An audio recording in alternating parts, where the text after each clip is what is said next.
Oo. Alam niyo yung bagong Peter Pan. So anyway, magandang hapon sa inyo. Good afternoon. Oh, we have a foreigner here. Are you Japanese? Okay, kitas ka? O namay wa? Watashi wa choy desu na. Kunwari lang marunong kasi mga hapon niya, pakinggan namin. Do you speak Filipino? Oh, you understand Tagalog? Okay naman pala eh. Kala ko.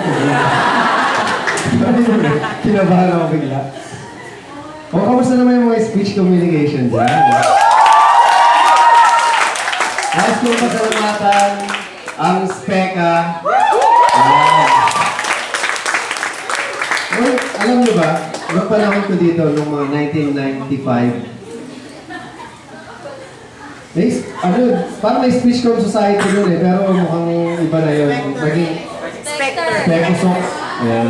Ang dami nyo kasi, sana wag na mamatay kasi laging namamatay yung organization ng speech com eh. Pero alam mo dahil 7 taon na kayo, patuloy kayong yayabong at hanggang maging 70 years old na kayo.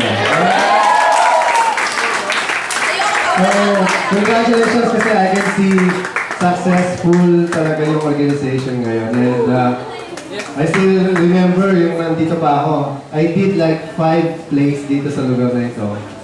Mga voice and diction, ganyan.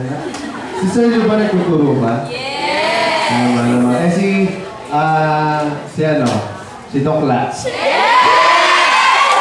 Doc La talaga, si Doc La. Ay, Doc La. Hindi niya ako kilala. Paborito niya lang ako. Saan ka nakakita nun, hindi niya ako maalala sa pangalan. Ewan, kilala niya ako.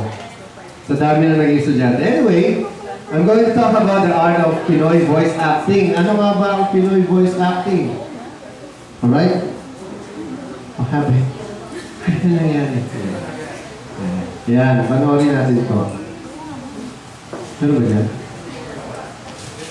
Gusto niyo ba mapanood ng mga boses sa likod ng Transformer? Yes! Yung ano yun na American. Ano nangyari?